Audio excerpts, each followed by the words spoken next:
ఈరోజు నేను ఫైల్ చేసిన కేసు తాలూకా వివరణ, ఎందుకంటే విశాఖపట్నంలో ఉన్న పర్యావరణం గురించి, ముఖ్యంగా కంబాలకొండ చుట్టూ జరపతలపెట్టిన డేటా సెంటర్స్ గురించి కోర్టులో ఏం జరిగిందో మీకు చెప్పాలనే ఉద్దేశంతో ఈ మీడియా సమావేశం ఏర్పాటు చేయడం జరిగింది.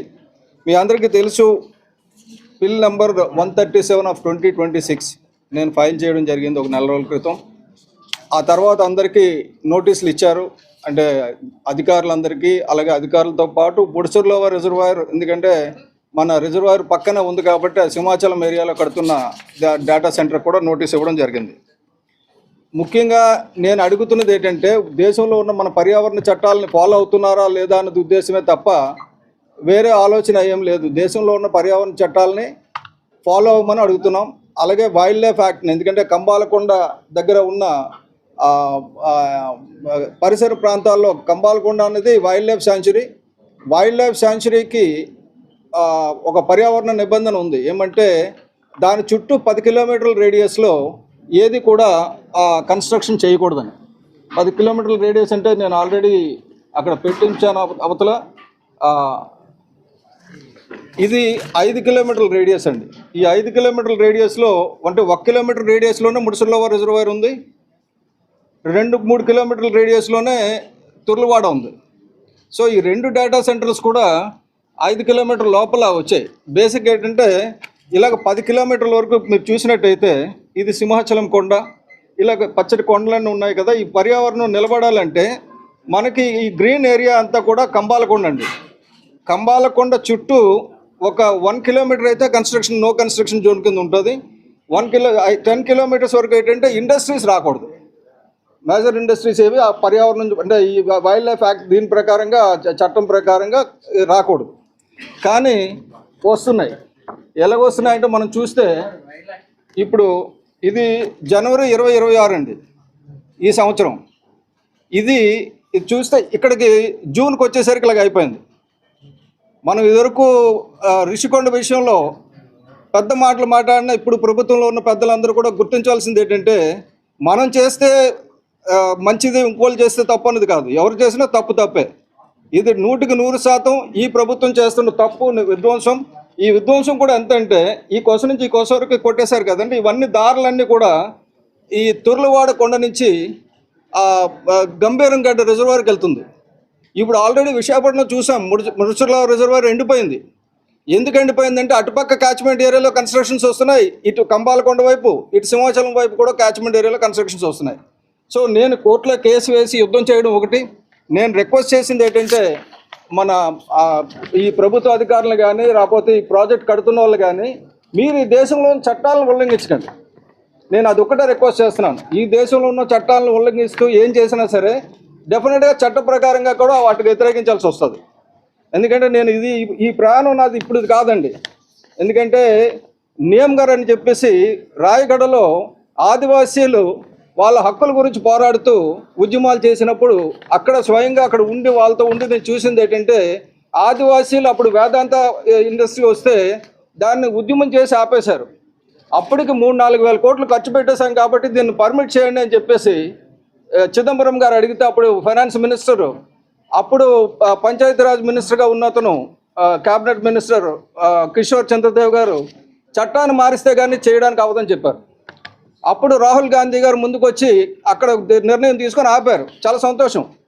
ఇప్పుడు సిజుమలి అనే ఒక పర్వతం ఉందండి భవానీపట్నం పక్కనే. సేమ్ ఇది వరకు నియమగిరిలో జరిగింది, ఇప్పుడు సిజుమలి జరుగుతుంది. కానీ సిజుమలిలో డబుల్ ఇంజిన్ సర్కార్ ఉంది. రాష్ట్ర ప్రభుత్వం కూడా బీజేపీ, కేంద్ర ప్రభుత్వం కూడా బీజేపీ.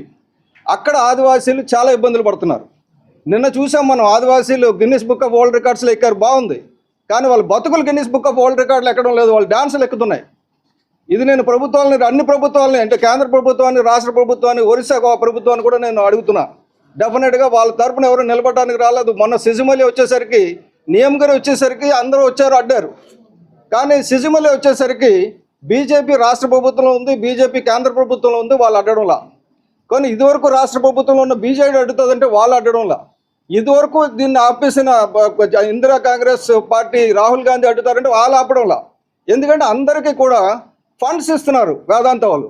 ఆ ఫండ్స్ ఎక్కడి నుంచి ఇస్తున్నారు? ఈ మైన్స్ తవ్వే ఇస్తున్నారు. ఆ మైన్స్తో ఇప్పుడు పిఎం ఖనిజ క్షేత్ర కళ్యాణ్ యోజన అని ఒకటి ఉంది.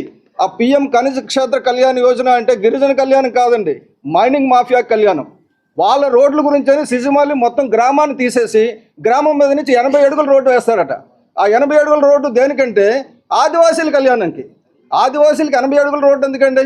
వాడికి తాగునీరు ఉంటే చాలు, చిన్న కాలినడకని వెళ్ళే తోవ ఉంటే చాలు.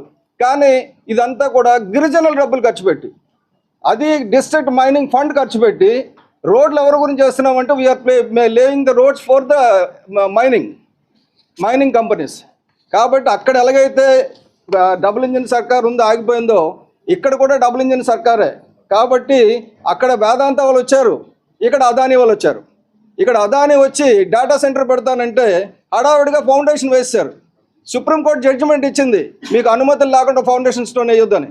ఎవరు అనుమతులు తీసుకొని వేశారండి ఫౌండేషన్ స్టోన్? అక్కడ పర్వత ప్రాంతాల్లో అది చెయ్యొచ్చా? ఎందుకు మీరు పట్టించుకోవడం లేదు? ఎందుకు విశాఖ రాజకీయ నాయకులు నిద్రపోతున్నారు? అంటే భయమా? రాజ్యాంగాన్ని రక్షించడానికి భయం ఉండడానికి వీల్లేదు. నేను రిక్వెస్ట్ చేస్తున్నది ఏంటంటే ప్రజలు తిరుగుబాటు చేయాలి. ఈ రాజ్యాంగాధికారం డెఫినెట్గా ఇలాగ అధికారం ఎవరు పెడితే వాళ్ళకి ఇవ్వడానికి లేదు. డెఫినెట్గా నేను ముందుకు వస్తా. నా కంట్రోల్లో ప్రాణం ఉన్నంత వరకు నేను కాదు, ఇది వరకు 2013 కాదు, అంతకు ముందు నుంచి 2008 నుంచి కూడా పర్యావరణం గురించి పనిచేస్తున్నా. ఇప్పుడు నేను పర్యావరణం గురించి నడుము మిగించి ముందుకు వస్తా. ఈ విశాఖపట్నంలో ఇటువంటి గూగుల్ డేటా సెంటర్స్ ఏ వచ్చినా సరే చట్టపరంగా ఎదుర్కొంటాం. ఒకవేళ కోర్టు తీర్పు వస్తే మంచిదే, ఆగితే మంచిదే. ఒకవేళ కోర్టు తీర్పును కూడా వీళ్ళు ఏదైనా తప్పుడు రిపోర్ట్లు ఇచ్చి మేనేజ్ చేస్తే అప్పుడు ప్రజా ఉద్యమం చేపడతాం. దానికి కూడా నేను ముందుంటానని మీ ద్వారా తెలియజేస్తున్నా. అలాగే నేను ఈరోజు ఇక్కడ ఫోటో సెషన్ పెట్టాను, అందులో చూస్తే మీకు అర్థమవుతుంది ఎంత ఏ ఏరియాలో తవ్వుతున్నారు, ఏ ఏరియాలో చేస్తున్నారు అన్నది. అలాగే ఇటువంటి టీషర్ట్స్ యువతకు నేను రిక్వెస్ట్ చేసింది ఏంటంటే, ఇటువంటి టీషర్ట్స్ వేసుకొని మీరు తిరగండి. మీరేం ఉద్యమాలు చేయొద్దు, మీరేం రోడ్లు ఎక్కొద్దు.